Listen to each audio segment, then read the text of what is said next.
नमस्कार, मैं हूं आपके साथ यशी शुक्ला। देवभूमि के दंगल में आप सभी का स्वागत। और देवभूमि के दंगल में बात करेंगे चुनावी तैयारी, प्रत्याशियों पर मंथन जारी। लेकिन उससे पहले इस वक्त की बड़ी और अहम खबर से शुरुआत करते हैं। 7 चरण में होंगे लोकसभा चुनाव। इस वक्त की बड़ी और अहम खबर, 19 अप्रैल को लोकसभा चुनाव का पहला चरण। आपको बता दें कि 7 चरणों में होंगे लोकसभा चुनाव। पहले चरण में 21 राज्यों में होंगे चुनाव। 26 अप्रैल को होंगे दूसरे चरण का चुनाव।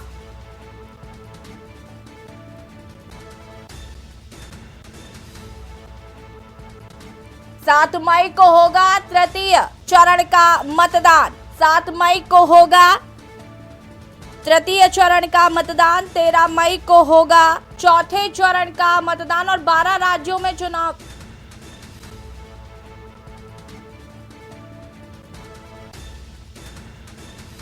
तेरह मई को चौथा चरण, 20 मई को 5वें चरण का होगा चुनाव।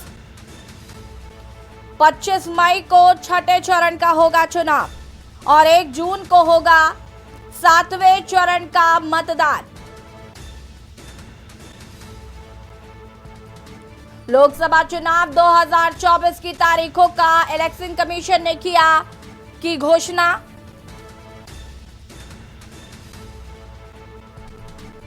उन्नीस अप्रैल को लोकसभा चुनाव का पहला चरण।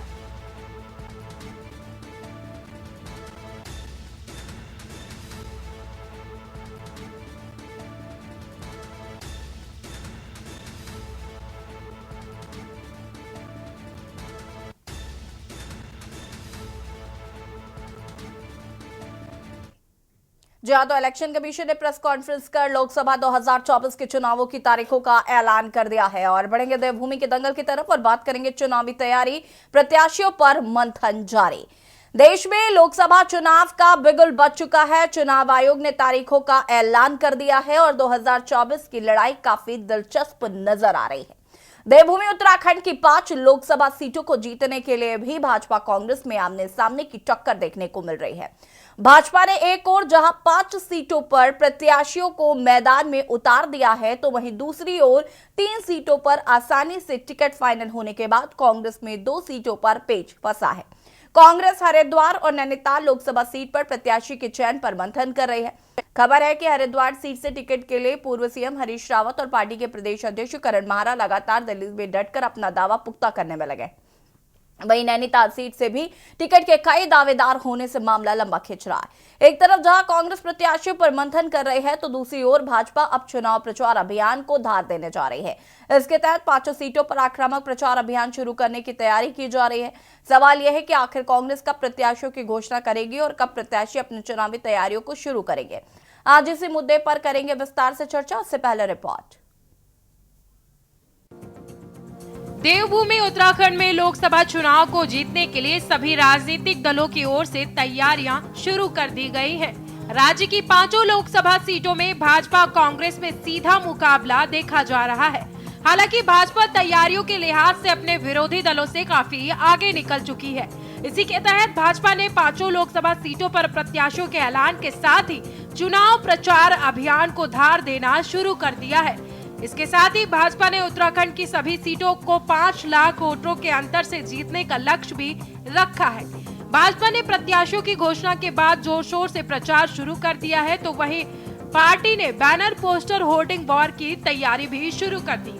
हालांकि कांग्रेस का दावा है कि भाजपा को इस तैयारी का कोई भी लाभ नहीं मिलेगा, क्योंकि जनता इस बार चुनाव में भाजपा को सबक सिखाने के लिए तैयार है। फीडबैक बहुत अच्छा है। हमारे कार्यकर्ता पूरी तरह बूथ स्तर पर लगे हैं। हर एक के सामने अपना बूथ है। हमारी पार्टी का मानना है कि बूथ जीता चुनाव जीता।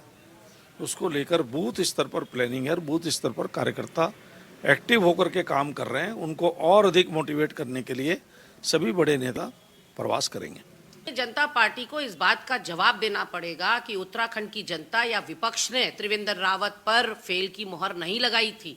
फेल की मोहर त्रिवेंद्र रावत पर भारतीय जनता पार्टी के हाईकमान ने लगाई, जब उनको मुख्यमंत्री पद से 4 साल में ही पदमुक्त कर दिया। आज वो फेल मुख्यमंत्री था, तो अब एक सफल सांसद कैसे साबित हो सकते हैं? क्यों उत्तराखंड की जनता पर आप ऐसे निकम्मे लोगों को थोप रहे हैं? आपको बता दें कि उत्तराखंड की 5 लोकसभा सीटों पर भाजपा जहां प्रत्याशियों की घोषणा कर चुकी है, तो वहीं कांग्रेस में हरिद्वार व नैनीताल पर सस्पेंस खत्म होने का नाम नहीं ले रहा है।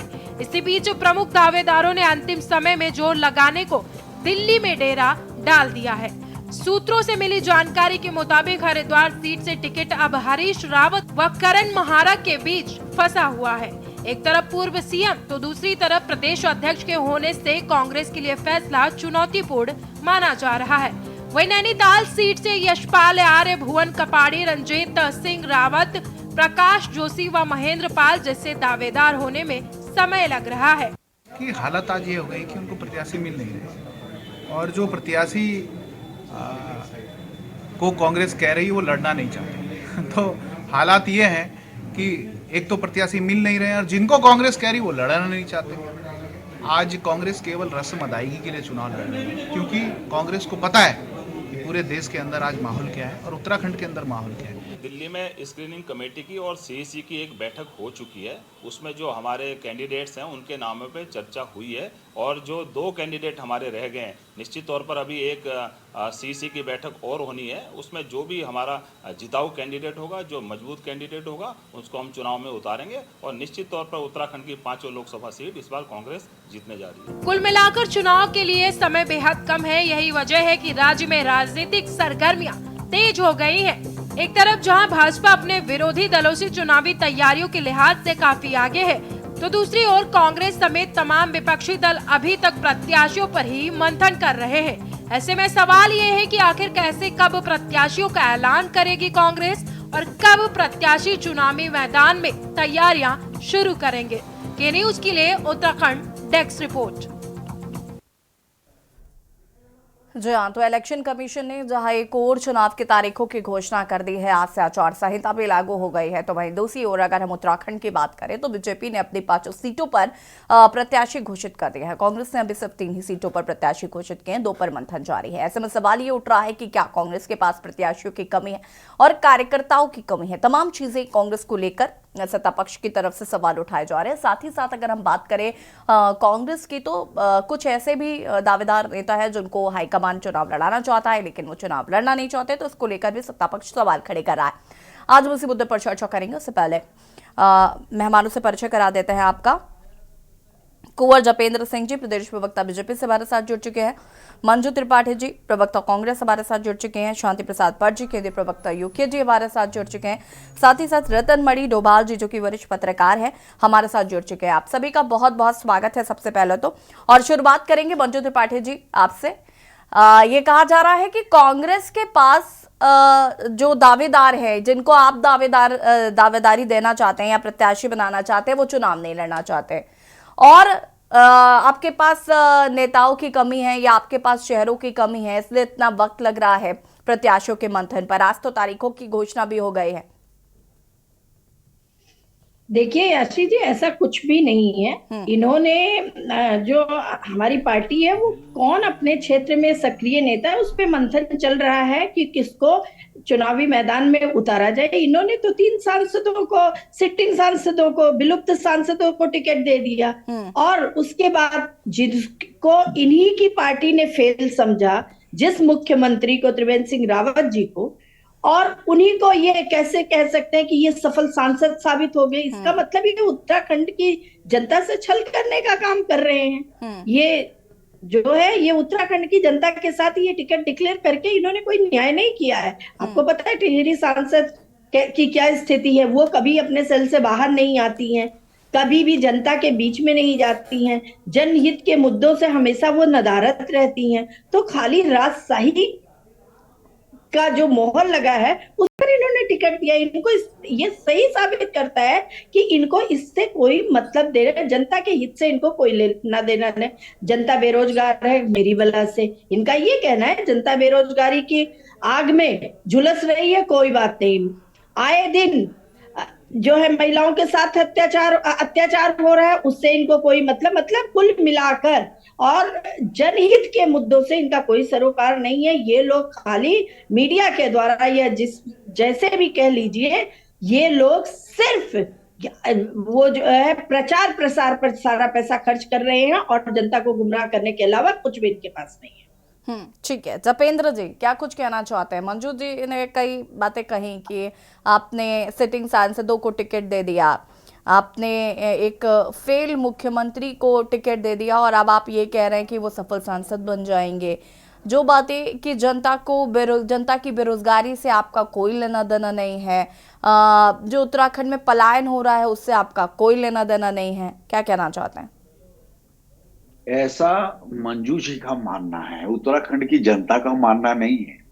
और भारतीय जनता पार्टी की चिंता करने से बेहतर होता कि ये अपनी कांग्रेस की चिंता करते, अपने प्रत्याशियों की चिंता करते, चुनाव कैसे लड़ना है इसकी चिंता करते, जनता के पास क्या मुद्दे लेके जाना है इसकी चिंता करते। लेकिन अच्छी बात है कि आज कांग्रेस मुद्दा विहीन है और मुद्दों की वजह से आज उसके पास जनता के सामने जाने के लिए ना कैंडिडेट हैं और ना उसका शायद चुनाव लड़ने का मूड ही है। बल्कि हम तो ये मानते हैं कि ये शुक्र है कि चुनाव का बहिष्कार नहीं करा कांग्रेस ने कि तीसरी बार माननीय प्रधानमंत्री जी दोबारा कैसे शपथ ले लेंगे, भारतीय जनता पार्टी तीसरी बार भारत में कैसे विजय हो जाएगी। हमें तो अचंभा है, हमें तो लगता था कि ये लोग चुनाव का बहिष्कार करना शुरू कर देंगे।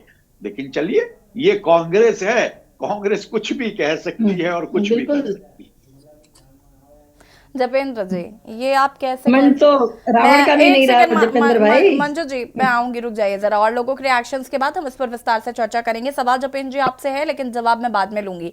सवाल यह है कि आपने कहा कि विपक्ष मुद्दा विहीन है, विपक्ष के पास तमाम मुद्दे हैं, विपक्ष के पास मुद्दों की लाइन लगी हुई है। और अगर मैं खासकर उत्तराखंड की बात करूं तो कम से कम ये मुद्दे तो वैसे हैं जो सालों से चले आ रहे हैं, जो कांग्रेस के टाइम से भी चले आ रहे हैं और बीजेपी ने भी देखे हैं वो मुद्दे, हालांकि उनका हल नहीं निकला। और शायद ये मुद्दे इसीलिए अभी तक मुद्दे हैं क्योंकि उनमें उनका राजनीतिक फायदा चुनावों में मिल जाता है। इसका जवाब मैं आपसे लूंगी, लेकिन उससे पहले शांति प्रसाद भट्ट जी। लोकतंत्र का बड़ा पर्व है जी, और इस पर्व में जनता अपने विकास के लिए अपनी सरकार को चुनती है। केंद्र सरकार 10 साल सत्ता में रही है और जिन वादों को लेकर उन्होंने उत्तराखंड की जनता से वोट मांगा उस पर काम होता हुआ इन 10 वर्षों में नहीं दिखा है। हाँ, विकास के नाम पर केंद्र की योजनाओं में घोटाले हुए हैं, हम इसको मुद्दा बना रहे। मैं एक छोटा सा उदाहरण सिलक्यारा मसूरी के जो टनल धसी थी उसका उदाहरण देता हूँ कि आप देखिए, केंद्र की योजना थी, सुरंग धसी, मालिक पर मुकदमा होना चाहिए था, मालिक से पैसा रिकवर होना चाहिए था। भारतीय जनता पार्टी की पूरी सरकार उत्तराखंड की उस वहां पर मजदूरों को बचाने के लिए गई, अच्छी बात है, चिंता हुई, मजदूर बचाए, मगर जो उसमें 50-60 करोड़ रुपया खर्च सरकार का हुआ वो सरकार को उस कार्यदायी संस्था से लेना चाहिए था। सरकार ने उससे पैसा नहीं लिया, उसने भारतीय जनता पार्टी को चंदा दे दिया, माफ हो गया, ना मुकदमा लगा ना कुछ। यानी कि जनता के पैसों से एक व्यापारी को लाभ पहुंचाया और उससे चंदा लिया, ये जघन्य अपराध है, मुकदमा दर्ज होना चाहिए उत्तराखंड की सरकार के ऊपर, ये हम मुद्दा बनाएंगे। दूसरी बात, भारतीय जनता पार्टी न पानी को रोक पाई न उत्तराखंड की जवानी को रोजगार दे पाई, हम इसको मुद्दा बनाएंगे इस बार। उत्तराखंड में ना तो राजधानी का पता है ना पलायन का पता है, जंगली जानवर से केंद्र का कानून वन अधिनियम जो है उस कारण यहाँ जंगली जानवरों से आम जनमानस परेशान है, किसान खेती से दूर है। महिलाओं के सम्मान के लिए यूसीसी की बात करते हैं, महिला सड़कों पे प्रसव कर रही है। उत्तराखंड में महिलाओं की जो दुर्दशा है उस पर विकास के नाम पर एकमात्र काम नहीं हुआ है। हम इसको मुद्दा बनाएंगे कि कब उत्तराखंड में यूसीसी के लिए महिलाओं ने आंदोलन किया और कब कहा कि उत्तराखंड में हमको लिविंग रिलेशन चाहिए। भारतीय जनता पार्टी ने सनातन धर्म के ऊपर जो हमला किया है इसको हम मुद्दा बनाएंगे। घर घर शराब, हर घर शराब, गांव गांव अनपढ़, हर घर अनपढ़ बनाने की जो इनकी योजना है, जिस तरह से इन्होंने स्कूल बंद किए हैं, ये चुनावी मुद्दे बन रहे हैं हमारे। और भारतीय जनता पार्टी के पास 10 सालों में विकास के नाम पर कोई बताने के लिए काम नहीं है। हाँ, इतना जरूर है कि स्मार्ट सिटी के नाम पर जो ये चिल्लाते थे वो स्मार्ट सिटी की परियोजना भी बंद हो गई है। 119 करोड़ रुपया कूड़ा उठाने का जो मिलता था वो भी ठप हो गया है। कहने का मतलब ना उत्तराखंड में स्मार्ट सिटी बनी, ऑल वेदर रोड एक वेदर नहीं झेल पा रही, भ्रष्टाचार की भेंट चढ़ गया। सिलक्यारा कांड में जिस तरीके से सरकार ने कार्यदायी संस्था को लाभ दिया, ये हमारा मुद्दा है। पलायन उत्तराखंड से रुक नहीं रहा है और जिस तरीके से भारतीय जनता पार्टी उत्तराखंड में पैसों के दम पर, शराब के दम पर अनपढ़ जाहिल लोगों को बनाकर लंबी सत्ता पाने का प्रयास कर रही है, ये इससे जनता बहुत परेशान है। और अब तो एक ताजा मुद्दा जो आ गया है, बताइए, जो कहा करती थी देश नहीं बिकने देंगे, अरे भैया वो देश का ही पैसा लूट खाए। इतना चंदा और इस हद तक चंदा, मतलब कल सुबह ईडी भेजो, शाम को वो चंदा। शांति प्रसाद जी, मैं वापस आऊंगी इस पर। आगे हम विस्तार से बातचीत करेंगे। विपिन खन्ना जी हमारे साथ जुड़ चुके हैं, पूर्व प्रदेश प्रवक्ता आम आदमी पार्टी से। विपिन जी, आपका भी बहुत बहुत स्वागत है। क्या कुछ कहना चाहते हैं? माना जा रहा है अभी, जैसे कि अपर जपिन जी ने कहा कि विपक्ष मुद्दा विहीन है और विपक्ष के पास कैंडिडेट्स नहीं है, विपक्ष जो है वो चुनावों को सीरियसली नहीं ले रहा है और रीजन यही है कि कहीं ना कहीं विपक्ष इस बात को स्वीकार कर रहा है कि 2024 में बीजेपी ही जीतेगी। जिस प्रकार से ये बात कर रही है भारतीय जनता पार्टी के प्रवक्ता और नेता की विपक्ष के पास मुद्दा नहीं है और विपक्ष मुद्दा विहीन है, तो भारतीय जनता पार्टी बताए, जवाब दे। क्योंकि विपक्ष तो लगातार मांग कर रहा है बेरोजगारों पर लाठीचार्ज की, विपक्ष तो लगातार मांग कर रहा है अंकिता भंडारी के हत्याकांड में जो भारतीय जनता पार्टी के लोग इन्वॉल्व थे उसमें जो वीआईपी है उसकी, विपक्ष तो रोज मांग कर रहा है महिला सुरक्षा की, विपक्ष तो रोज बता रहा है कि आपके स्मार्ट सिटी में भ्रष्टाचार हुआ, आपके मंत्री आय से अधिक संपत्ति में इन्वॉल्व। अनम्यूट कीजिए। कह रहा है कि पलायन हो रहा है, विपक्ष तो रोज कह रहा है कि आप अतिक्रमण के नाम पर व्यापारियों को बर्बाद करने का काम कर रहे हो। आपके पास जवाब क्या है? आपके पास केवल जवाब एक है कि हम सीएए ले आए, हम यूसीसी ले आए, हमने मजारें तोड़ दी, हमने मस्जिदें तोड़ दी, बस। इसके अलावा भारतीय जनता पार्टी के पास कोई भी जवाब नहीं है, कोई ठोस नीति नहीं है। केंद्र में जो हमने सांसद भेजे हैं, 5 सांसद उत्तराखंड से गए हैं, वो अब तक अपनी निधि खर्च नहीं कर पाए। उन्होंने जो गांव गोद लिए थे,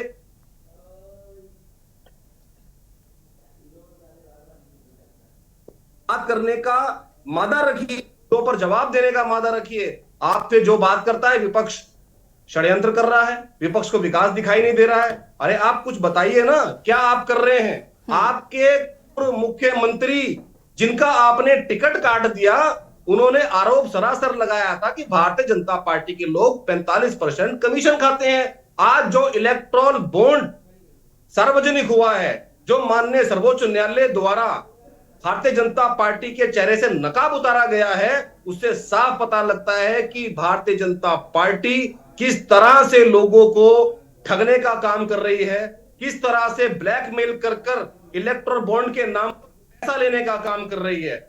इससे भारतीय जनता पार्टी के पास कोई भी देने के लिए जवाब नहीं है। अगर विपक्ष मुद्दा विहीन है, बताइए कितनी महंगाई आपने कम करी, बताइए महिला सुरक्षा के लिए आपने क्या किया? ठीक पेट्रोल डीजल किसान दोगुनी करने की बात कही थी। विपिन जी, इन सवालों के जवाब हम लेंगे। Japendra ji hold on please, हम जरा रतन मणि डोभाल जी का रुख कर लेते हैं, उसके बाद जपेंद्र जी से जवाब लेंगे। रतन मणि जी, एक बार फिर से आपका बहुत बहुत स्वागत है। लोकसभा चुनावों की तारीखों का ऐलान हो चुका है, आज इलेक्शन कमीशन ने कर दिया है। और अगर हम उत्तराखंड के परिप्रेक्ष्य में बात करते हैं तो जहां एक और भारतीय जनता पार्टी ने अपनी जो 5 लोकसभा सीटें हैं उस पर सभी में प्रत्याशियों को घोषित किया है और कांग्रेस ने 3 पर किया, जिसमें 2 में मंथन जारी है। बड़ी बात यह है कि जैसा कि अभी मंजू जी भी कह रही थी कि 3 उनके सिटिंग जो सांसद थे उनको दिया टिकट और एक त्रिवेंद्र सिंह रावत को टिकट दिया है, अनिल बलूनी जी को टिकट दिया गया है। और त्रिवेंद्र सिंह रावत जी के लिए कहा जा रहा है कि जब आपकी ही नजर में वो फेल मुख्यमंत्री थे तो आप उनको कैसे सफल सांसद मान सकते हैं? कांग्रेस के साथ ये प्रॉब्लम है कि उनके पास कैंडिडेट्स नहीं है, या जो कैंडिडेट्स को वो मौका देना चाहते हैं वो चुनाव नहीं लड़ना चाहते। कैसे देख रहे हैं इसको? देखिए, वो आपने जो किया, जो बताया, वो उससे मैं अपने आप को संबंध कर रहा हूँ कि ये सही बात है कि भारतीय जनता पार्टी ने अपने 5 सीटों पर प्रत्याशी घोषित कर दिए हैं और 3 सीटों पर उन्होंने रिपीट किया है 3 लोगों को। राज्य लक्ष्मी, महारानी राज्य लक्ष्मी को टिहरी में, क्योंकि टिहरी को अभी तक राजशाही से मुक्ति नहीं मिली है। और इतने आजादी के इतने सालों के बाद, ये अलग बात है कि टिहरी का विलय उत्तर प्रदेश में 2 साल बाद हुआ था आजादी के, लेकिन राजशाही हमारे यहाँ वो जो क्षेत्र है उसमें राजशाही से उसको मुक्ति नहीं मिली है, उनको मिला है। ये कहा जा रहा था पहले, 3 चीजें हमको बताई गई थी मीडिया में भारतीय जनता पार्टी के लोगों को, कि एक तो 70 साल से ऊपर वालों को ब्रेक देंगे, और कुछ जो 100% वो मान के चलते हैं कि हमारी सुरक्षित सीटें हैं तो उन पे नए चेहरों को लाया जाएगा, और तीसरा ये कुछ बिंदु रखे गए, और तीसरे एक और उन्होंने कुछ बताया था। लेकिन ये जो उत्तराखंड है, उत्तराखंड में तो ये जो तीनों जो बातें बताई गई थी वो तो सीट से निकल गई हैं, उनका कोई जिक्र अब नहीं कर रहा है, उसको पार कर लिया गया है। कांग्रेस की स्थिति तो अभी ये जैसे आपने कहा है बड़ी डामाडोल स्थिति में है। कांग्रेस को अभी सूझ नहीं रहा कि उसको करना क्या है, और उसको जो लड़ाई है वो कितनी बड़ी लड़ाई है, उसको एक 10 साल की सत्ताधारी पार्टी से उसको लड़ना है, और जिस ढंग से उसके यहाँ से पलायन, उत्तराखंड से भी पलायन हो रहा है, उनकी पार्टी से भी पलायन हो रहा है लोगों का, ये बड़ा अच्छी बात है। लेकिन मैं कुछ 2-4 जो बुनियादी जो सवाल हैं उत्तराखंड के, 10 साल की सत्ता हो गई है राज्य में भी और केंद्र में भी भारतीय जनता पार्टी के, मैं आपसे ये उनके प्रवक्ताओं से और आप सब लोगों से, हम लोग परेशान हैं इस बात के लिए कि हमारा राज्य 24 साल का हो गया, जो बच्चे अब हमारे कहीं उसमें जाते हैं, जीके का सवाल पूछा जाता है, कोई आईएएस की तैयारी कर रहा है, कोई पीसीएस की तैयारी कर रहा है, कोई सेना में जा रहा है, और जब उससे पूछा जाएगा कि आपका कैपिटल कौन है, तो हमारे पास 24 साल के बाद हमारा कोई कैपिटल उत्तराखंड का नहीं है। ये इसके लिए बराबर के कांग्रेस भी उतना ही दोषी है, भारतीय जनता पार्टी भी उतनी है कि हम कहीं खड़े हैं, हमारे छत नहीं है हमारे ऊपर। मुझे तो लगता है रतन मणि जी, ये कहीं ना कहीं एक चीज इसमें ये भी है कि बच्चे भी कंफ्यूज होंगे कि ग्रीष्मकालीन राजधानी, अस्थायी राजधानी, ये सब क्या है? कैपिटल होती है, आप उसको दीजिए। नहीं, आप देखिए ना कि वो जो जिन्होंने ग्रीष्मकालीन राजधानी घोषित किया था वो रहे नहीं, और उसके बाद ग्रीष्म काल आया नहीं। अब बताइए क्या उसका है? हम ये नहीं कर रहे हैं, हम ये कह रहे हैं आपने नहीं जाना है वहां, आपने देहरादून में रहना तो उसी को घोषित कर दिया है। कम से कम बच्चों को ये तो नहीं देखना पड़ा आएगा कि आपका कैपिटल कौन है, तो उसके पास कोई कैपिटल नहीं है बताने के लिए। हाँ। दूसरा जो बड़ी जो समस्या है हमारे पास, जो पलायन का सवाल है, हमारा ये 8वीं अनुसूची में शामिल होने का भाषा का ये सवाल है। अब ये जो सांसद हमारे वहां रहे हैं, कोई इतनी बड़ी त्रासदी हुई, आपदा आई है उत्तराखंड में, चाहे जोशीमठ का सवाल हो, दूसरा हो, कोई एक सवाल बता दे कि उन्होंने पार्लियामेंट में उत्तराखंड का कोई इशू उठाया इन सवालों को लेके। आपने कहा था कि हम उत्तराखंड के मांग कब से चली आ रहे थे, ग्रीन बोनस, पर्यावरण की बात हो रही थी। रतन मणि जी, मैं माफी के साथ आपको यहाँ पर रोकना चाहती हूँ, उसके बाद हम चर्चा को आगे बढ़ाएंगे। आप सभी हमारे साथ बने रहिए, रुकेंगे एक छोटे से ब्रेक के लिए, जो हाजिर होता है। ब्रेक के बाद एक बार फिर से आप सभी का स्वागत है, और देवभूमि के दंगल में बात कर रहे हैं तारीखों का ऐलान और अब चुनावी घमासान। जोशो इसी पर मेहमान हमारे साथ लगातार बने हुए हैं। रतन मणि जी, अपनी बात को फटाफट पूरा करिए प्लीज। मैं ये उसमें ये जोड़ रहा था अपनी बात में कि, और आपने त्रिवेंद्र सिंह रावत जी को तो अपना काम पूरा नहीं करना, जैसे उन्होंने ग्रीष्मकालीन घोषित की, उन्होंने आपने उनको उतार दिया, वहां से ले आए। और ये नहीं बता, आज तक हमें ये मालूम नहीं है कि हमारा जो मुख्यमंत्री था, जिसको जनता ने चुना था और जिसके पास इतना बहुमत था, उसको हटाया क्यों गया। ये जो हमारा मुख्यमंत्री है, डेमोक्रेसी में हम अपना जनप्रतिनिधि चुन रहा है, उसके साथ कोई अच्छा बुरा हो रहा है तो हमें जानने का अधिकार है ना। कोई हमें बता नहीं रहा है कि उनको क्यों हटाया गया, और हटाया गया अब उनके, फिर ये इनको क्यों हटाया गया, इनको क्यों नहीं टिकट दिया गया। जब 3 आपने रिपीट किए, तो ये जो पूर्व मुख्यमंत्री हैं, जो अनुभवी था और ये केंद्र में भी भारी भरकम मंत्री रमेश रहे, पोखरियाल डॉक्टर निशंक जी। रमेश पोखरियाल निशंक, तो अब इनको नहीं दिया गया ना, तो आप इनको अब ये बता रहे हैं कि इनको इसलिए नहीं दिया गया, और ना उसके बारे में बता रहे हैं कि ठीक उनको है क्यों हटाया गया, रतन मणि जी, उनको अब टिकट आपके दिया गया सवाल था। से ही जरा शुरू करते हैं। जपेन जी से सवाल पूछ लेते हैं। जपेन जी बताइए जरा, 3 सिटिंग सांसदों को आपने टिकट दिया और जहां तक जानकारी थी चिल्ला कर चीख कर ये बात कही जा रही थी, इस बार टिकट उनको ही मिलेगा जिन्होंने जनता के लिए काम किया होगा और रिपोर्ट कार्ड बनेगा, उस रिपोर्ट कार्ड के आधार पर टिकट डिसाइड होंगे। तो यानी कि आप ये कहना चाहते हैं कि जो 3 सिटिंग सांसद थे उन्होंने काम किया है। रमेश पोखरियाल निशंक जी पर सीधे सीधे क्या उनके कार्यशैली पर सवाल उठ गए हैं? क्या उनका रिपोर्ट कार्ड ठीक नहीं था? देखिए, केंद्रीय कार्यकारिणी में बहुत से निर्णय ऐसे होते हैं कि हो सकता है इन्हें वर्तमान हमारे सांसदों को किसी और बड़ी जिम्मेवारी के लिए इनका चयन किया जा रहा हो। तो यहाँ ये मुद्दा नहीं होना चाहिए। हमने समय समय पर देखा है कि भारतीय जनता पार्टी में जपेन जी, मुद्दा भी आपने डिसाइड कर लीजिए। बहुत बड़े जिम्मेवारियों के लिए भी तो लोग चाहिए होते हैं। तो जैसे अभी जैसे रतन मणि जी ने चर्चा करी जी, आपने त्रिवेंद्र जी को हटा दिया, तो आज त्रिवेंद्र जी सांसद का चुनाव लड़ने जा रहे हैं। कल रमेश पोखरियाल निशंक जी राष्ट्रीय पटल पर कोई और बड़ी जिम्मेवारी निभाते हुए नजर आ सकते हैं। इसी तरह हमारे तीरथ सिंह रावत जी भी नजर आ सकते हैं। तो ये तो एक चुनावी प्रक्रिया होती है, नीचे से ऊपर तक टीम निरंतर काम करती रहती है और भारतीय जनता पार्टी में कार्यकर्ता छोटे से छोटे पद पर बैठा हो, बड़े से बड़े पद पर बैठा हो, वो कभी अहम लेके काम नहीं करता और अपने एक डिसिप्लिनरी कमेटी के अधीन रह के डिसिप्लिन को भी समझता है और अपनी भविष्य की जिम्मेवारियों का निर्वाह करने के लिए भी अपने आप को तैयार करता है। ये हम लोगों को इस तरह से सहज रूप से लेना चाहिए। ठीक है। और यहाँ पर जिस तरीके से ये भी सवाल उठ रहे हैं कि आपने कहा विपक्ष मुद्दा विहीन है, मैं ये नहीं कहती कि विपक्ष मुद्दा विहीन है, विपक्ष के पास बहुत मुद्दे हैं। हाँ, ये सवाल जरूर उठ सकता है कि विपक्ष उन मुद्दों को कैसे उठा रहा है या उन मुद्दों को कैसे उठाया गया है।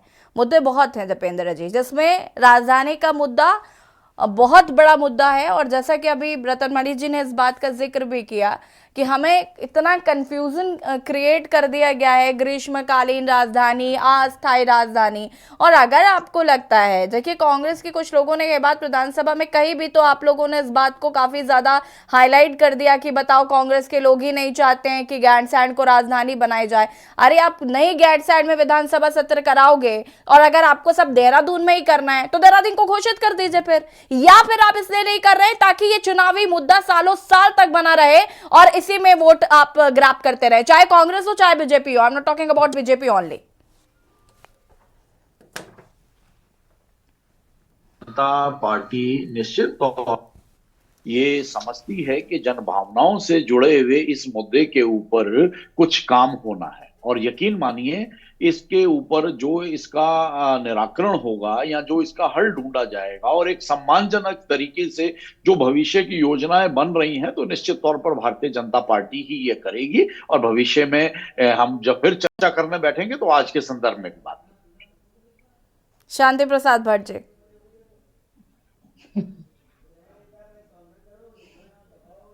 अनम्यूट कीजिएगा। यशी जी, जो भारतीय जनता पार्टी ये कहती है कि हम महिलाओं का सम्मान करते हैं, तो परिवार की जनता ये सवाल तो पूछेगी कि उत्तराखंड बहुगुणा के साथ जो बदतमीजी मुख्यमंत्री रहते हुए त्रिवेंद्र जी ने करी है, वो क्या महिलाओं का सम्मान किया था? और जिस त्रिवेंद्र को मुख्यमंत्री पद से अपदस्थ किया था, अब वो कैसे लायक हो गए सांसद बनने के लिए? क्या किया इन्होंने इन 4-5 सालों में ऐसा कि अब वो सांसद बनने लायक हो गए? पूछा जाएगा कि जो वादे आपने जनता से किए थे उस पर हुआ क्या? तो कहने का मतलब है कि भारतीय जनता पार्टी जो अपने ही जुमलों में अब फंस गई है, उसके पास कोई जवाब बताने के लिए नहीं है कि हरिद्वार की जनता के साथ जो सांसद ने ठगी करी 5 साल, उसका टिकट काट के आपने जनता की आंख में धूल झोंक के दूसरे को बैठा दिया। उनकी उपलब्धि बताने को तैयार नहीं है। हरिद्वार में जनता उबली पड़ी है भारतीय जनता पार्टी के खिलाफ। उसी तरीके से पौड़ी की जनता वो ये कह रही है कि जिनको आपने सांसद का टिकट दिया है वो एक दिन बता दें कि किस दिन उन्होंने उत्तराखंड में आके संघर्ष किया है। अरे भाई, ऊपर से थोप कर आप उत्तराखंड की जनता की आंख में कब तक धूल झोंकोगे? जो आदमी राजनीतिक रूप में असफल है उनको टिकट देकर भारतीय जनता पार्टी ने रबड़ स्टैंप तय कर दिए कि यहाँ से जनता जो वोट दे के जिता के अगर भेजेगी तो ये रबड़ स्टैंप की तरह काम करेंगे। हम पूछना चाहते हैं कि जिन्होंने उत्तराखंड में पानी और जवानी की बात करी थी, वो मोदी जी आखिर जब बंगालियों को मूल निवास देने की बात अजय भट्ट जी कर रहे थे, उन्होंने क्यों नहीं टोका लोकसभा में कि आप ऐसा नहीं कह सकते? फिर उत्तराखंड के जो बुनियादी सवाल हैं, चाहे वो वन अधिनियम में परिवर्तन की बात हो, किसी एक विषय पर यदि सांसद ने कभी दिल्ली में जाकर बोला हो कि उत्तराखंड से मैं चुनाव जीत कर आया हूं और मेरी जनता उत्तराखंड में जंगली जानवरों से परेशान है, हमको उससे निजात दिलाए, तो हमें लगता है कि भारतीय जनता पार्टी शायद कुछ काम कर रही है। अरे भाई, जो गांव गोद लिए हैं उन गांव के में लकवा हो गया, उस गांव में ना पानी है, ना शिक्षा है, ना स्वास्थ्य के लिए डॉक्टर है। तो ऐसी स्थिति में ना तो आप उत्तराखंड में महिलाओं का सम्मान कर पाए, उत्तराखंड में जवानों की बात करने वाली भाजपा जवानों को अग्निवीर बना के नौकरियां छीन गए। आप किसानों की नौकरी, आप किसान सड़कों पे पिट रहे हैं, उत्तराखंड में 500 रुपए किसान को देकर आप उनके सम्मान की बात करें। तो मेरा कहने का मतलब है कि भारतीय जनता पार्टी हर उस क्षेत्र में फेल है जिससे लोकतंत्र में इनके ऊपर विश्वास किया जाए। जवाब दीजिए। इतना जरूर है कि इन 10 वर्षों में बताने के लिए इनके पास जवाब दीजिए। हाँ, राम का नाम लेकर कब तक लूटोगे और जय श्री राम कह के कब तक वोट पाओगे? राम तो सबके हैं, मगर इनके राम तो कैसी स्थिति में है ये भगवान जानता है कि मंदिर बना नहीं और उसका उद्घाटन पहले कर दिया, शंकराचार्यों का अपमान कर दिया, मंदिरों से चंदा चोरी कर लिया। तो इसको हम मुद्दा बनाएंगे और हमारा विश्वास है जनता इस बात को समझ रही है। जो बंगालियों को मूल निवास की बात करे, ठीक है। शांति प्रसाद जी रुकिए जरा जी। जपेन जी जवाब दीजिए प्लीज। जी बताएं, किस बात का जवाब दें? शांति प्रसाद भट्ट जी की बात सुन रहे हैं ना, जो आपसे सवाल पूछे जा रहे हैं उन्हीं सवालों के जवाब देंगे। शांति प्रसाद भट्ट जी ने भी वही कहा जो पहले के हमारे विपक्षी साथियों ने कहा। फर्क सिर्फ इतना है कि उन्होंने सीधे सीधे कहा और शांति प्रसाद जी ने थोड़ा सा घुमा फिरा के कह दिया। तो जवाब हमारा वही है कि ठीक है, आप लोग अपना आकलन करते हैं। आप जहां तक जनहित के मुद्दों की और प्रादेशिक मुद्दों की बात है तो भारतीय जनता पार्टी उस दर्द को सहज रूप से स्वीकार भी करती है, सम्मान भी करती है और उसी के दृष्टिगत नीतियां भी बना रही है और प्रदेश को आगे ले जाने का भी प्रयास कर रही है। आप उससे सहमत हो ना हो ये आज आपका भाव हो सकता है, लेकिन आप थोड़ा 2-4 साल बाद आगे जाके देखेंगे कि अगर उत्तराखंड की जनता ने बार बार भारतीय जनता पार्टी का चुनाव करा और प्रदेश की सेवा का मौका दिया तो निश्चित तौर पर यकीन मानिए केंद्र में भी जो सेवा का मौका मिल रहा है और राज्य में भी जो सेवा का मौका मिल रहा है तो यहाँ युवा मुख्यमंत्री और भारतीय जनता पार्टी की सरकार और संगठन उस पर खरा उतरने की दृष्टि से आगे बढ़ रहे हैं। और वो दिन भी आएगा जब आप भले ही ऑन स्क्रीन प्रशंसा ना करें लेकिन दिल की गहराइयों से जरूर महसूस करेंगे कि हाँ भाई, भारतीय जनता पार्टी ने अगर इतने लंबे समय पर से राज्य में शासन करा है तो निश्चित तौर पर स्थितियां बेहतर हुई हैं और सम्मानजनक तरीके से उत्तराखंड के विकास की दृष्टि से, भावनाओं की दृष्टि से भारतीय जनता पार्टी ने जो बेहतर करा है शायद वो कोई और सरकार ना कर पाती। आज आप सहमत नहीं होंगे, हम ये समझते हैं कि चुनावों का माहौल है, लेकिन वो दिन भी आएगा कि जब आप सहज रूप से इसे स्वीकारेंगे और भारतीय जनता पार्टी की सरकार की प्रशंसा करेंगे। ठीक है, मंजू त्रिपाठी जी। मुझे तो भाई दीपेंद्र सिंह की बात पे हंसी आ रही है कि जो ये विपक्ष को मुद्दा विहीन कह रहे हैं। अरे भैया, उल्टा चोर कोतवाल को क्यों डांटे? भगवान के घर में दीपेंद्र भाई देर है अंधेर नहीं है। मुद्दा विहीन कैसे हो सकता है विपक्ष? जब आप लोग जिन मुद्दों को लेकर चुनाव में उतरे थे और 10 साल से आपके हाथ में सरकार है, आपने कोई काम नहीं किया। हमारे पास मुद्दे ही मुद्दे हैं। आप लोगों ने सबसे बड़ा जो गलत कार्य या जो भी दादागिरी इन्होंने की है उत्तराखंड में, जहां पर हर घर में सैनिक होते हैं उनके अब पेंशन खा गए। ये अग्निवीर जैसी योजना लाके जो सरकार देश की सेना के साथ चल कर सकती है वो किसी भी स्तर पर गिर सकती है। मैं आपके चैनल के माध्यम से कहती हूँ, बैकडोर भर्ती घोटाले इसका ज्वलंत उदाहरण है। बिगड़ी हुई कानून व्यवस्था, महिला अपराध दिन प्रतिदिन बढ़ता जा रहा है। आज तक अंकिता हत्याकांड के आरोपियों को सजा नहीं मिली। बेरोजगारी चरम सीमा पे है। भू कानून की विपक्ष मांग कर रहा है, उस पर कुछ नहीं हुआ। उसके बाद कह रहे हैं कि मुद्दा भी ही ना सरकार। अरे भाई शर्म करिए, सरकार जो विपक्ष हमारी है वो मुद्दा भी ही नहीं है। अभी आपने कहा कि हमारे युवा मुख्यमंत्री, एक मुख्यमंत्री को आपने फेल किया और दूसरे को कहा युवा मुख्यमंत्री। आप शायद ये कहना भूल गए कि फोर्सफुली युवा मुख्यमंत्री।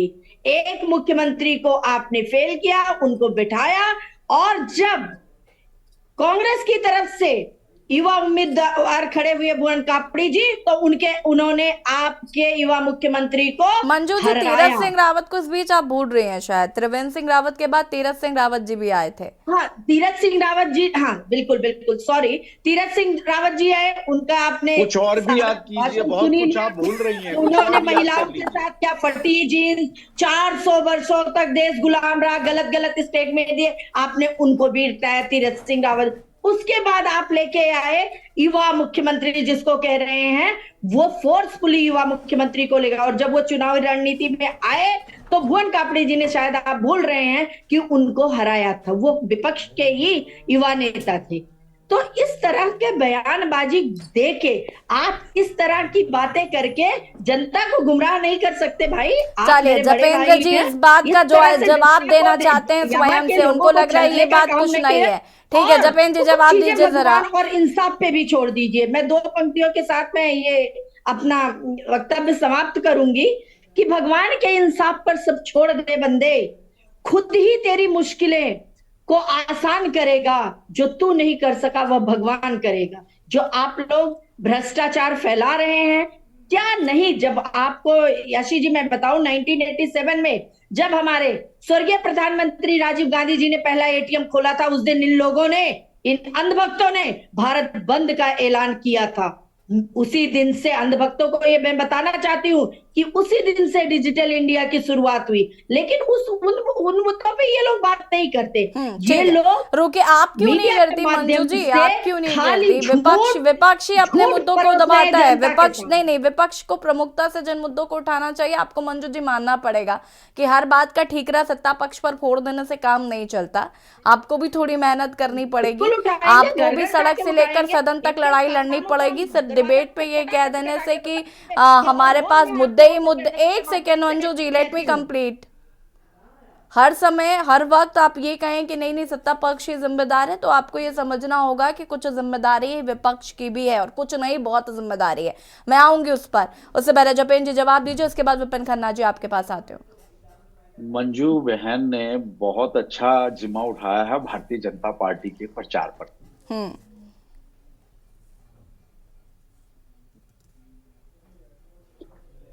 जपेंद्र जी की आवाज हम तक शायद नहीं आ पा रही, उन्हें फिर से संपर्क करने की कोशिश करते हैं। इतने ही जी आवाज आ रही है। आज अगर कांग्रेस के पास इतने ही मुद्दे हैं तो भाई जनता आपको चुनाव में आपके प्रत्याशियों को चुन लेगी ना। चिंता क्यों करते हैं आप मुद्दा विहीन है या नहीं है, ये तो भारत की जनता साबित कर देगी। अब आप कहेंगे क्योंकि जनता को भी भारतीय जनता पार्टी ने समझा दिया, तो जनता को तो कोई राजनीतिक दल नहीं समझा सकता ना, क्योंकि जनता राजनीतिक दलों को समझती है, जनता लीडरशिप को समझती है। जनता जब समझ जाती है तो राजनीतिक दल के पीछे चलती है, उसकी नीतियों रीतियों के साथ खड़ी हो जाती है और उस लीडरशिप को स्वीकार करती है। तो साच को आँच क्या, और कहते हैं ना, हाथ कंगन को वारसी क्या, पढ़े लिखे को फारसी क्या।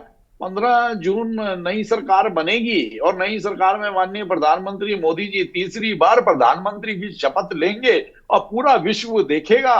हम सब भारतीय जश्न मनाएंगे और आपसे ये देखिए, अहम बोल रहे हैं दीपेंद्र भाई का, अहम बोल रहा है, इस दाल में कुछ काला बोल रहा है, इसमें दाल में कुछ काला है। ये अपनी जबान से साबित कर रहे हैं कि ईवीएम पर ये कब्जा। नहीं मंजू जी ये बहुत गलत चीज है। नहीं एक second Japendra ji, hold on please, Japendra ji रुकिए जरा। मंजू जी देखिए, ये गलत बात है कि आप भी कह सकते हैं कि 15 जून को हमारा को जो भी कैंडिडेट है वो शपथ लेगा, आप कह सकते हैं, आपको भी कहने में कोई गुरेज नहीं है। तो दाल में कुछ काला है या पूरी की पूरी दाल काली है, ये मैटर ही नहीं है। मैटर ये है कि आपको सत्ता पक्ष का कॉन्फिडेंस झिल नहीं रहा ना, फिर इसका मतलब है आप अपने आप को बेसलेस मान रहे हैं, आपको लग रहा है कि आप नहीं जीत पाएंगे। सामने वाला अगर इतने कॉन्फिडेंस के साथ ये बात कह रहे हैं तो क्या दिक्कत है? कह रहे हो हम जा रहे हैं सरकार बनाने 15 जून को, बैलेट पेपर से चुनाव कराइए, ईवीएम को नकारिए, आपके चैनल के माध्यम से कह रहे होंगे। अरे पहले कैंडिडेट तो ले आइए, चुनाव कौन कौन लड़ेगा, कहां से लड़ेगा? बिल्कुल बिल्कुल कैंडिडेट भी आ जाएंगे। हाँ बिल्कुल बिल्कुल। चलिए ठीक है, विपिन खन्ना जी, विपिन खन्ना जी, विपिन खन्ना जी, विपिन खन्ना जी, कांग्रेस आपकी, रुक जाइए विपिन खन्ना जी। यशी जी, जो आज साहिब मस्जिद थे कल नहीं होंगे। किराएदार हैं, जाति मकान थोड़ी है। मुझे लगता है जपेंद्र भाई का अहंकार बोल रहा है, और जिस प्रकार से जपेंद्र भाई ने भी शब्दों का इस्तेमाल किया, विपक्ष को और जनता को विश्वास से नहीं बोल रहा है। जिस प्रकार जतेंद्र भाई ने कहा, विपक्ष को और जनता को भारतीय जनता पार्टी के काम नजर नहीं आ रहे हैं। बीच में इंटरप्ट नहीं करिए आप please. Japen ji don't interrupt please. लेकिन अपने मन में कहीं ये सोचते होंगे कि भारतीय जनता पार्टी बड़ा अच्छा काम कर रही है। तो मैं बता दूं यशी जी आपको कि भारतीय जनता पार्टी के खिलाफ जिस पत्रकार ने बात की, या तो उसकी नौकरी गई, या उसका चैनल बंद हो गया, या तीसरा वो जेल चला गया। अभी नया उदाहरण अंकिता भंडारी का है। जिस पत्रकार ने उसकी आवाज उठाई, उसको जेल में डालने का काम भारतीय जनता पार्टी ने किया। जिस संस्था ने भारतीय जनता पार्टी के खिलाफ बोलने का प्रयास किया, उसको जेल में डालने का काम किया। जिस विपक्ष ने भारतीय जनता पार्टी के खिलाफ बोलने का काम किया, उसे भारतीय जनता पार्टी ने जेल में डालने का काम किया। और ये बात कर रहे हैं अपने 5 सांसदों की। मैं 5 सांसदों के साथ राज्यसभा सांसदों की भी बात कर रहा हूं। जपेंद्र भाई, एक सांसद का नाम बताएं जिसने उत्तराखंड की आवाज सदन में उठाई हो, उत्तराखंड की समस्याओं की बात सदन में उठाई हो। आपकी माला राजलक्ष्मी शाह, भारतीय जनता पार्टी के लोग खुद कह रहे थे वो गायब हो चुकी हैं, उनको वो टॉर्च लेके ढूंढ रहे थे, लेकिन वो मिली नहीं। आपके नैनीताल के सांसद, उन्होंने कौन सी आवाज उत्तराखंड की उठाई? आपके हरिद्वार के सांसद, जिनको आपने बदल दिया, जिनको जनता डंडा लेके ढूंढ रही है, वो मिल नहीं रहे हैं। भारतीय जनता पार्टी ने उनको छुपा दिया और नया चेहरा सामने लेके आ गए। आप अग्निवीर योजना लेके आए, आपने युवाओं के साथ धोखा किया। आप 3 काले कानून लेके आए, आपने किसानों के साथ धोखा किया। आप जीएसटी लेके आए, आपने व्यापारियों के साथ धोखा किया। एक वर्ग बताइए, आप महंगाई इतनी आपने करी, आपने महिला शक्ति के साथ धोखा किया। अरे आप महिला सम्मान की बात करते हैं, आपके पूर्व मुख्यमंत्री येदियुरप्पा पर पॉक्सो एक्ट में मुकदमा कल दर्ज हुआ है। ये भारतीय जनता पार्टी रतनमणि त्रिपाठी जी का डोभाल जी का, माफ कीजिएगा, रुक कर लेते हैं। रतनमणि जी, क्या कुछ कहना चाहते हैं? अंतिम प्रतिक्रिया मैं आपकी लेना चाहती हूँ उस पर। लोकसभा चुनाव की तारीखों का ऐलान और जिस तरीके से आरोप प्रत्यारोप जारी। देखिए, वो ठीक है, जो लोग चुनाव लड़ने जा रहे हैं वो सब जीतने जा रहे हैं। कोई ये तो नहीं कहेगा कि हम हार रहे हैं। और लेकिन मैं तो उससे सब हट के, क्योंकि जो भी जीतेगा जो भी हारेगा हमारे लोग हैं सब। मैं यही सवाल मैं उठाना चाह रहा हूं, जो जिससे हम जो उत्तराखंड की जनता 24 साल से पीड़ित है और बहुत जो डिमांड है, कुछ लोगों ने वो रखा भी है। हमारे मैं देख रहा था कि ये त्रिवेंद्र रावत जी जब मुख्यमंत्री थे, उन्होंने भी एक इन्वेस्टर समिट किया था और उसमें फिर ये दावा किया गया था 1,25,000 करोड़ रुपए के शाइन हुए हैं। और उन उद्योगपतियों को उनके लिए उन्होंने फिर भू कानून में संशोधन किया था 6 दिसंबर 2018 को विधानसभा में, कि जो औद्योगिक परियोजन के लिए आप जितना चाहें उतना जमीन ले सकते हैं, वो सारी रुकावटें बाधा उसमें दूर कर दी गई थी। वो आज तक कोई ये बताने के लिए तैयार नहीं है कि वो उसमें से 1,25,000 करोड़ में से कितना पैसा निवेश हुआ है। और अब धामी जी पूरी दुनिया में घूम आए हैं रैली जलसा ये करके, वो कह रहे हैं कि 3,500 करोड़ के हम ये आ रहे हैं। अरे ये इतना पैसे के पूरे उत्तराखंड में जमीन नहीं है। ये जो निवेश की आप बात कर रहे हो, पूरा उत्तराखंड की जमीन उनको दे दोगे तो भी कम पड़ेगी। वो संभव नहीं। तो ये जो बेरोजगारी का, जो पलायन का सवाल ये है, मैं बार बार ये कहता रहा हूँ, हमारा जो राज्य है उसकी विशेष भौगोलिक परिस्थितियां हैं और उसमें जो ये तो सारे निजीकरण के हवा में चल गए कि निजी क्षेत्र में सब कुछ होगा। और उत्तराखंड के राज्य की भौगोलिक परिस्थितियां ऐसी नहीं है कि जो वो उत्तराखंड में ठीक है निवेश रतन बड़े जी, माफी जो चाहूंगी होगी, वक्त की कमी है, क्योंकि लेकिन आपका सवाल वाजिब है कि इन्वेस्टर समिट पर सवाल जरूर पूछे जाएंगे और जनता किस तरीके से इस पर जवाब देती है। अब चूंकि चुनाव की तारीखों का ऐलान हो गया, जनता को तय करना है कि वो किसे शीर्ष पर बैठाती है। फिलहाल आप सभी का बहुत बहुत शुक्रिया चर्चा में शामिल होने के लिए। और देवभूमि के दंगल में आज हम बात कर रहे थे तारीखों का ऐलान और चुनावी घमासान। एक तरफ जहां 5 लोकसभा सीटों पर बीजेपी ने अपने प्रत्याशी घोषित कर दिए हैं, तो वहीं कांग्रेस का भी मंथन जारी है। तो ऐसे में देखना होगा कांग्रेस किस पर दाव खेलती है। देवभूमि के दंगल में फिलहाल इतना ही। देखते रहिए के न्यूज़ इंडिया। नमस्कार।